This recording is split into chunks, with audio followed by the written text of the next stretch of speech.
Welcome back to Books on the Focus, the podcast where we dissect books like literary surgeons, only with more caffeine and less blood. I'm your host, Bob, and with me, as always, is the wonderfully witty Alice. Hey bookworms. And Bob, please try to keep the blood metaphors to a minimum this time. Last week's discussion on Slaughterhouse-Five got a little graphic. My apologies. Today, we're tackling something a little less visceral. We're diving into Seth Godin's Linchpin, Are You Indispensable? Published way back in 2010. This self-help titan boasts a respectable 3.83 rating on Goodreads. Alice, what are your initial thoughts? Well, Bob, 244 pages of advice on becoming indispensable sounds like a recipe for either massive success or crippling anxiety. I'm leaning towards a mix of both. Godin's known for his sharp, insightful writing, and this book, focusing on becoming a linchpin in your field, is no exception. He basically says we should stop being cogs in the machine and start being the essential pieces. Exactly. It's not just about climbing the corporate ladder, it's about becoming so valuable, so unique, that you're essential to the success of whatever you do. He challenges the traditional management versus labor model,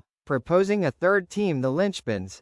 Those who go above and beyond. Those who create and innovate. Remember that quote? Every day I meet people who have so much to give but have been bullied enough or frightened enough to hold it back. Powerful stuff. It is, and the examples he uses are so relatable. Think of the amazing barista who remembers your order, the teacher who goes the extra mile for their students, the developer who creates that game-changing app. These aren't just people doing their jobs, they're artists creating something valuable and unique. It pushes you to think about your own work and how you can elevate it. And the book isn't just about work. It's about finding your passion, your unique contribution to the world. It's a call to action, really, to stop being afraid, to stop complying, and to create your own map. As Godin puts it, it's a book that makes you think, okay, how can I become that linchpin in my own life? Absolutely. It's a book I think everyone, regardless of their profession, could benefit from reading. It's a bit of a kick in the pants to pursue excellence and find your unique value. So, Bob, final thoughts? Would you recommend it to our listeners? Definitely. A solid 4 out of 5 stars from me. It's a little dated now, being from 2010.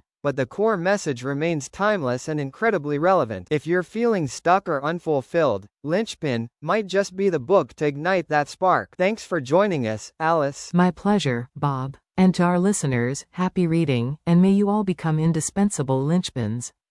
Don't forget to subscribe and leave us a review.